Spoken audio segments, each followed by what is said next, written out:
என்ன கொள்கை கூட்டணின்னு ரெண்டையும் பிரிச்சு பாருங்க. கொள்கை கூட்டணி. அவர் சொன்னார், தமிழ்நாட்டுக்கே பேரை வச்சது திமுக காரண்டா. சொட்டு தண்ணி கொடுக்காம இருந்து தான் உயிரை விட்டாரே சங்கரலிங்கனார். எல்லாமே திராவிட மாடல், திராவிட ஆட்சின்னு உறக்க பேசினாரு. நீங்களும் உங்க பேரை திராவிடன் பிரசன்னான் தானே வந்திருக்கணும், ஏன் தமிழன் பிரசன்னா வரீங்க? கோட்டீஸ்வரன் அவருக்கு பத்திரிகையாளர், பொதுவான நபர். ஆனா அவருக்கு பாஜக பிடிக்காதுங்கிறது எப்பவுமே தெரியும். பொதும்பார் பத்திரிகையாளர் பாரு, அவருடைய உரிமை. பெரும் கடனில் தமிழ்நாடே தத்தளிக்கும் நிலை. மகளிர் நல திட்டங்கள் இல்லை, பொருளாதார முன்னேற்றம் இல்லை, கஞ்சா போதைக்கு பஞ்சமே இல்லை. எப்படி வீசும் திமுக ஆலை. நீங்க போய் நோன்பு கஞ்சி குடிக்கிறீங்க, மகிழ்ச்சி, வாழ்த்துக்கள். ஆனா நான் கொழுக்கட்டை கொடுத்தா மட்டும் தூக்கி எறிஞ்சிடுறீங்க. வீரமான விசிகா என்ன பண்ணாங்க? அடுத்த முதல்வரேன்னு ஒரு போஸ்டர் போட்டாங்க. அடுத்த நிமிஷம் அத்தனை பேர் கிழிச்சு எறிஞ்சிட்டாங்க. ஏங்க அடுத்த முதல்வரேன்னு உங்க கட்சிக்காரங்க உங்களுக்கு போட்ட போஸ்டருக்கு ஏங்க இப்படி பயந்து சாரீங்க? இல்ல உங்க கண்ட்ரோல்ல தான் அதிமுக இருக்குங்கறத பல அடுக்கடுக்கான குற்றச்சாட்டுகளை எப்படி எல்லாம் நடந்ததுங்கற சீக்வென்ஸ் கண்ட்ரோல்ல திமுக இருந்தது. 99ல நாங்க தான் கண்ட்ரோல் பண்ணோம், எங்க கிட்ட தான் இருந்தாங்க. மொத்த இந்தியாவும் வளரும் போது தமிழகத்தை விட்டுட்டா போக போறோம், உங்களையும் சேர்த்து தான் நாங்க வளர்த்துட்டே இருக்கோம். ஸ்டிக்கர் ஓட்டுறதுல நீங்க பெரிய ஆளுன்னு எங்களுக்கு தெரியும். The debates for the people. Title sponsor Best Money Gold. Powered by CALS Believe in Better. Doctor Srivarma's wellness. உங்க தங்க நகைய வேற எங்கும் கிடைக்காத அதிக விலைக்கு விற்பனை செய்ய பெஸ்ட் மணி கோல்டுக்கு வாங்க. உங்கள் வளர்ச்சி எங்கள் மகிழ்ச்சி. அறுவை சிகிச்சையில் குணம் இது ஆயுட்கால நிவாரணம். Doctor Srivarma's. CALS Renewable Energy. Believe in Better. அனைவருக்கும் வணக்கம். எல்லாருக்கும் வரக்கூடிய புத்தாண்டு நல்வாழ்த்துக்களை மேடையில் இருக்க என்னுடைய நண்பர்களுக்கும் இதில் இருக்கவங்க அனைவருக்கும் தெரிவிச்சுக்கிறேன். நாங்கள் எல்லாருக்கும் எல்லா வாழ்த்தையும் சொல்லுவோம், யாருக்கும் சொல்லாமல் இருக்க மாட்டோம். அனைவருக்கும் எங்கள் வாழ்த்தை எப்போவுமே நாங்கள் சொல்லுவோம். ஏன்னா எல்லாரையும் நாங்கள் மக்களாக பார்க்குறோம், ஓட்டுக்களாக பார்ப்பதில்லை. எஃப்டிபி இந்த அற்புதமான ஒரு தலைப்பை எங்களுக்கு கொடுத்துருக்காங்க. நான் இங்கே வந்தோன்னு தான் பார்த்தேன், இது ஃபார் த பீப்புள்னு இருந்தது. நான் நினச்சேன் இவங்க ஃபேக்சுவலி டேர்னிங் த பீப்புள் அப்படிங்கிறது தான் எஃப்டிபின்னு வச்சுருக்காங்களோ அப்படின்னு உண்மையை சொல்லி உறக்க சொல்லி மக்களை கவனத்தை கவர்கிறார்கள். நன்றி. நிறைய விஷயங்கள் பேசினாங்க. நம்ம மதிப்புக்குரிய தோழர் நண்பன் பிரசன்னா அவர்கள் என்னோடய டாப்பிக்கெல்லாம் மாற்றிட்டார். நான் என்ன பேசலான்னு வந்ததை ரொம்ப அழகாக பேசுவார் எப்போவுமே. அவரோட நான் நல்ல ரசிகன். நான் அவங்க பேசினப்போ சொன்னாங்க, உள்நாட்டு உற்பத்தி நாங்கள் 16% உயர்ந்திருக்கிறோம்னு. கண்டிப்பாக. ஏன்னா இந்தியாவில் நீங்கள் பார்த்தீங்கன்னா ஜிடிபி 2014க்கும் 2025க்கும் $5,000 $10,000 ஆயிருக்கு. இன்ஃப்ளேஷன் 10லேருந்து 2% குறைந்திருக்கிறது. அதே மாதிரி உங்களுக்கு ஃபாரெக்ஸ் பார்த்தீங்கன்னா 300 பில்லியன்லேருந்து இன்றைக்கு 710 பில்லியனாக ஃபாரின் இன்வெஸ்ட்மெண்ட், ஃபாரின் எக்ஸ்சேஞ்ச் இது வந்திருக்கு. அதே மாதிரி ஏர்போர்ட் 74 இருந்தது, இன்றைக்கு 150 ஆயிருக்கு. மெட்ரோ 5 இருந்தது சிட்டிஸு, இன்னைக்கு 20 ஆயிருக்கு. யூனிவர்சிட்டிஸ் 676 இருந்தது, 1200 ஆயிருக்கு. ஸ்டார்ட் அப் 350 இருந்தது, 1,38,000 ஸ்டார்ட் அப் வந்திருக்கு. அதில் நிறைய தமிழ்நாட்டுக்கு வந்திருக்கு. இன்னும் முத்ரா கடன் நாங்கள் தான் கொடுத்துருக்கோம், ஸ்டார்ட் அப் திட்டம் கொண்டாந்துருக்கோம், டிஃபென்ஸ் காரிடார் கொண்டாந்துருக்கோம் தமிழ்நாட்டுக்கு. மோடி அவர்களின் இது போன்ற திட்டங்களால் மொத்த இந்தியாவும் வளரும்போது தமிழகத்தை விட்டுட்டா போக போகிறோம், உங்களையும் சேர்த்து தான் நாங்கள் வளர்த்துட்டே இருக்கோம். அதனால் எல்லா கிரெடிட்டும் நீங்கள் எடுத்துக்க வேண்டாம். அதுதான் நண்பர் கல்யாண் சுந்தரம் அவர்கள் அழகாக சொன்னார். ஃபாக்ஸ்கானில் என்ன நடக்குது, நீங்கள் எல்லாமே வெறும் தோரணங்களால் அலங்கார வார்த்தைகளால் கட்டி கொண்டு இருக்கிறீர்கள். அதனால் அதற்கு முழு பொறுப்பும் நீங்கள் எடுத்துகிட்டு போக முடியாது. ஸ்டிக்கர் ஓட்டுறதில் நீங்கள் பெரிய ஆளுன்னு எங்களுக்கு தெரியும். அதனால் மத்திய அரசின் திட்டங்களையும் நீங்கள் சொல்லணும். இந்த மகாத்மா காந்தியோட பேரை எடுத்துட்டோன்னு வேற இப்போ ஒரு குற்றச்சாட்டு வச்சாங்க. அந்த மன்ரேகா திட்டத்துக்கு இப்போ திட்டம் மாறின பிறகு தான் தெரியுது இத்தனை நாள் 90% மத்திய அரசு கொடுத்ததுன்னு. ஏதோ மாநில அரசே கொடுக்குற மாதிரி தான் ஒரு நாடகம் நடந்துட்டு இருந்தது. ஸ்டிக்கர் ஓட்டுறதை பற்றி சொன்னேன். அவர் சொன்னார், தமிழ்நாட்டுக்கே பேரை வச்சது திமுக காரண்டா அப்படின்னு பயங்கரமாக சொன்னார். தியாகி சங்கரலிங்கனார் அவர் எத்தனை 56ல் கிட்டத்தட்ட 76 நாட்கள் உண்ணாவிரதம், சொட்டு தண்ணி கொடுக்காம இருந்து தன் உயிரை விட்டாரே சங்கரலிங்கனார். அவரை மறந்துட்டு நீங்க அவருக்குமா ஸ்டிக்கர் ஒட்டுவீங்க? எவ்வளவு கேவலம் இது! யாரால வந்தது தமிழ்நாட்டுக்கு அந்த பேரு? மகளிர் திட்டம் 2,17,000 கார்டுங்க. நீங்க எல்லாரையும் குடும்ப பெண்கள் அத்தனை பேருக்கும் சொன்னாங்க. உங்க ஒவ்வொரு வீட்டில் இருக்க எல்லா மகளிருக்கும் கிடைச்சிருக்குங்க. எல்லாருக்கும் கிடைச்சதா? உங்க எல்லார் வீட்டுக்கு வந்திருக்கா? வரல. வரல, யாருக்கும் வரல. ஏன்னா சிலர் வந்து அவங்க எத்தனை மகளிருக்கோ அத்தனை குடும்ப பெண்ணுக்குள்ள, ஏங்க எல்லாரையும் நீங்கள் குடும்ப பெண்ணா நினைக்கல? ஏன் நீங்கள் வெறும் 90 லட்சம் பெண்களுக்கு மட்டும் கொடுத்தீங்க? சரி, மற்றவங்களாம் வசதியாக இருக்காங்கன்ட்டீங்க. இப்போ புதுசாக 17 லட்சம் பேர் சேர்த்துருக்கீங்களே, அப்போ உங்கள் ஆட்சியில் அவங்கெல்லாம் ஏழை ஆயிட்டாங்களா?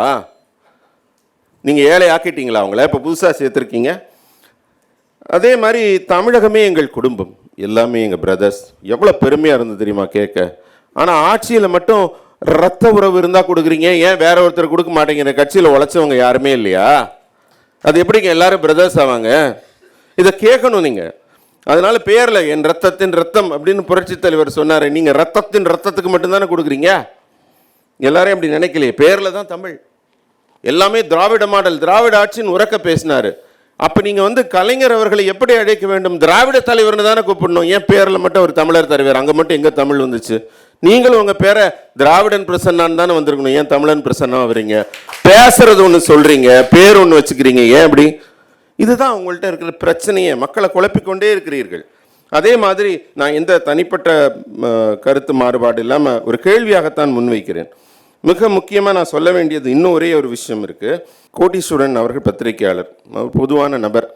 ஆனால் அவருக்கு பாஜக பிடிக்காதுங்கிறது எப்போவுமே தெரியும், பல பேட்டியில் பார்த்துருக்கேன். அவர் கேட்டால் பொதும்பார், பத்திரிகையாளர்பார். அவருடைய உரிமை, அவருக்கு எல்லா உரிமையும் இருக்குது, அதை நான் மறுக்கலை, அவருடைய பார்வை அது. அப்போ கண்மூடித்தனமாக தான் பார்ப்பாங்க. அவர் எது செஞ்சாலும் மாமியார் கைப்பட்டா பழமொழி இருக்கு இல்லையா? அதனால் அவர் ஆனால் ஒரு விஷயத்தை சொல்லிட்டார். அந்த ஒரு விஷயத்தில் அவர் ஒரு உண்மையை சொல்லிட்டார். பொங்கல் வருது, காசு கொடுத்தா காரியம் முடிச்சிடலாம், கவனிக்கிறவங்க கவனிச்சுக்கோங்கன்னு ஒரு டிப்ஸ் கொடுக்குறாரு. அப்போ மக்களை எவ்வளோ கேவலமாக நினைக்கிறாங்க எல்லாரும். என்ன பீகாரில் கொடுத்தது வந்துங்க, அது வந்து ஒரு எந்த திட்டம் எப்போ தொடங்கினது, எந்த திட்டம் எப்போ தொடங்கினது? புதிதாக கொடுத்தா அதுக்கான அமைப்பும் சட்ட அமைப்பும் இருக்கிறது, அது கண்டிச்சிருப்பாங்க. அது லக்பதி தீதிங்கிற திட்டம் தொடங்கி 2 வருஷமாச்சு. இப்போ நீங்கள் அதே இதில் போறீங்க. அப்போ காசு கொடுத்தா ஓட்டு வாங்கலாம், காசு கொடுத்தா மக்களை ஏமாற்றலாம் என்பதை நீங்களும் அங்கீகரிக்கிறீங்க. அப்போ காசு கொடுத்து இங்கே தமிழ்நாட்டில் நீங்கள் ஓட்டு போட போறீங்க அப்படின்னு நீங்கள் அங்கீகரிக்கிறீங்க. அது நடக்காது. இனிமே மக்களுக்கு மிக தெளிவாக தெரிகிறது. முக்கியமாக சொல்கிறேன், ஏன் மக்களுக்கு தெளிவாக தெரிகிறது? திராவிட முன்னேற்ற கழக ஆட்சியை பற்றி சொல்கிறேன். பெரும் கடனில் தமிழ்நாடே தத்தளிக்கும் நிலை, மகளிர் நல திட்டங்கள் இல்லை, பொருளாதார முன்னேற்றம் இல்லை, அரசு இயந்திரம் செயல்படவில்லை, அரசு ஊழியர்கள் மகிழ்ச்சியாக இல்லை, காவல்துறையில் கடமை உணர்வில்லை, பெண்களுக்கு பாதுகாப்பில்லை, வாக்குறுதிகளை நிறைவேற்றவில்லை, கஞ்சா போதைக்கு பஞ்சமே இல்லை, கனிம வளங்கள் தொடர் கொள்ளை, மின்கட்டணம் கூடுதல் விலை, குடிநீர் விலையோ கூடிய நிலை, ஆவின் பால் ஏறிய விலை, நகை கடன் கொடுக்கவில்லை, கல்வி கடன் ரத்து இல்லை, நீட் தேர்வு தேர்தல் நாடகம் என்ற லீலை, மக்கள் மனதில் கோபத்தின் கொதி நிலை, எப்படி வீசும் திமுக அலை, வழக்கம் போல 2வது முறையாக நீங்கள் வெற்றி பெற்று விடலாம் என்ற ஒரு எண்ணத்தை இப்ப சொன்னீங்களே, வழக்கம் போல 2வது முறையாக நீங்கள் ஜெயிக்காமல் வீட்டுக்கு போவது உறுதி. ஏன்னா இது மக்களோட வருத்தம், கோபம். எங்க போச்சு? நீங்க சென்னையில வந்து 4000 கோடி செலவு பண்ணிட்டோம், இனிமே ஒரு சொட்டு தண்ணி நிற்காது. நீங்க எல்லாருமே வெள்ளத்தில் இருக்காங்க, மக்கள் மகிழ்ச்சி வெள்ளத்தில் இருக்கிறார்கள். என்ன பண்ற? எல்லாம் நீச்சல் அடிக்க கத்துக்கணும். அப்படித்தான் இருந்தது. அப்ப 4000 கோடியில் 90% எதை திறந்தாலும் விட்டு போட்டுருவாங்க. நாங்க 99% செலவு பண்ணிட்டோம் 4000 கோடி. நாங்க வெள்ளம் நின்று கேள்வி கேட்டோம்னா 99% டமால்னு 94 ஆகும், 74 ஆகும், 60 ஆகும், 40% செலவு பண்ணோம். எங்க போச்சு? அழகா கேட்டார் கல்யாண சுந்தரம் அவர்கள்.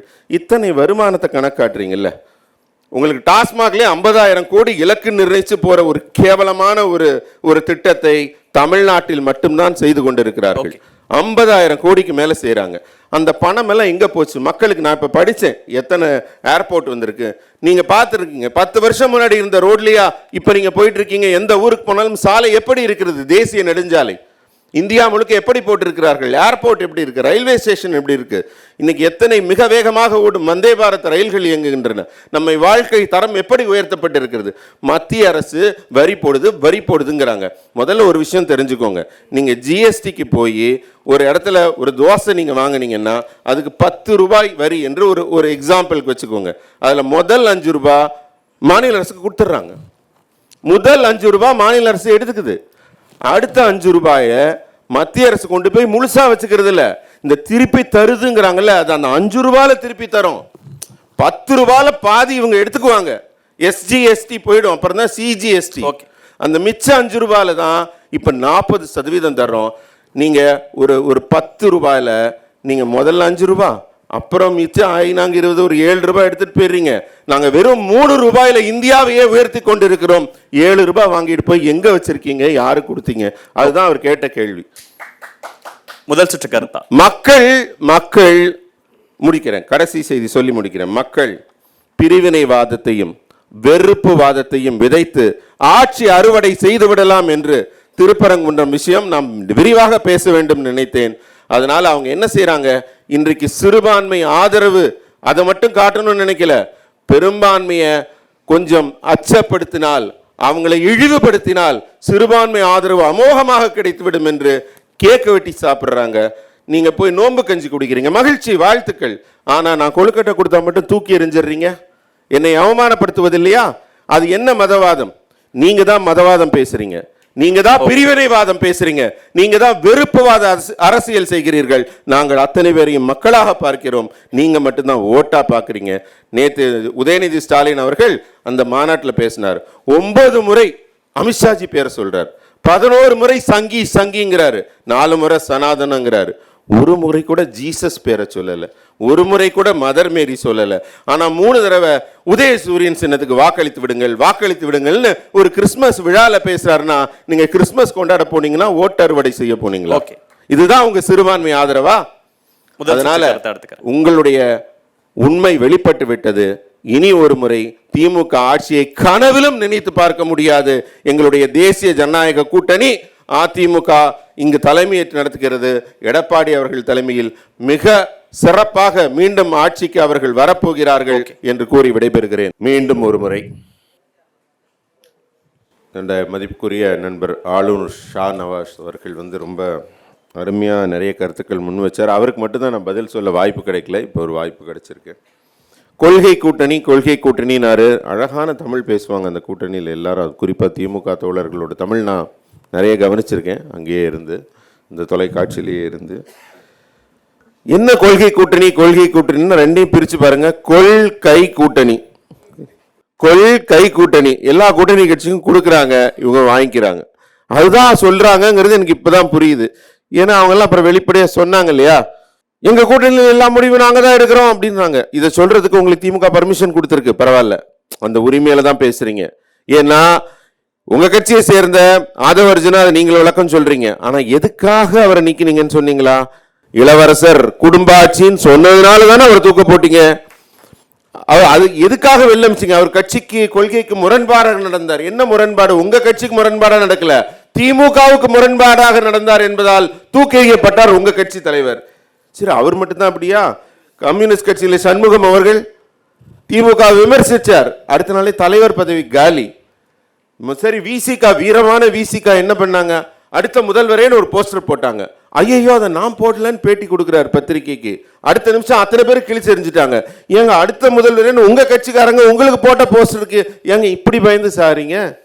அந்த நிலைமை தான் கூட்டணி கட்சியின் நிலைமை. இல்ல, உங்க கண்ட்ரோல்ல தான் அதிமுக இருக்குங்கிறத பல அடுக்கடுக்கான குற்றச்சாட்டுகளை எப்படி எல்லாம் நடந்ததுங்கிற சீக்வென்ஸ் கண்ட்ரோல்ல திமுக இருந்ததுங்க. 99ல நாங்க தான் கண்ட்ரோல் பண்ணோம், எங்க கிட்ட தான் இருந்தாங்க.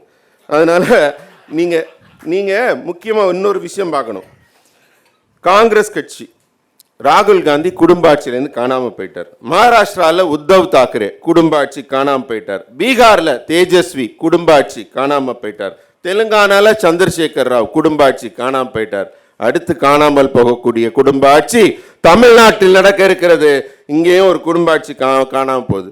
குடும்ப ஆட்சின்னு நீங்க பார்க்கணும். ஒரு உதாரணம், நீங்க எல்லாம் யோசிங்க. நீங்க எனக்கு கை தட்டணுங்கிற அவசியம் இல்லை, நீங்க எல்லாம் கவனிக்கணும்னு தான் நாங்க எதிர்பார்க்கிறோம். கருத்தை உருவாக்க வேண்டும் நினைக்கிறோம். எந்த மாற்றுக் கட்சி உறுப்பினர் இருந்தாலும் யோசிங்க. மோடி அவர்களுடைய சகோதரர்கள் 7 பேர் கூட அவங்களுடைய மகன்கள்னு அவங்க வீட்டில் 13 பேர் இருக்காங்க. 13 பேரும் இன்றைக்கும் கூலி வேலை செய்து குடிசையில் வாழ்ந்து கொண்டிருக்கிறார்கள். யாருடைய குடும்பம்? இந்திய நாட்டின் பிரதமர் மோடியின் குடும்பம். எல்லாரும் எங்க இருக்காங்க? இணையத்துல தேடி பாருங்க. சின்ன சின்ன வேலைகள் செய்து கொண்டிருக்கிறார்கள். நாட்டின் பிரதமரின் குடும்பம். பெருமதிப்பிற்குரிய கலைஞர் அவர்களின் குடும்பத்தில் எல்லாரும் என்ன ஏழ்மை நிலையில இருக்காங்க உங்களுக்கு எல்லாம் தெரியுமா? தெரியாதா? நயினார் நாகேந்திரனின் பெருமதிப்பிற்குரியன்னு சொன்னது அவருடைய சொத்து மதிப்பதையும் சேர்த்துதான். பெருமதிப்பிற்குரிய கலைஞர் அவர்களின் குடும்பம் இன்றைக்கு ஆசியாவில் மிகப்பெரிய பணக்கார குடும்பம்.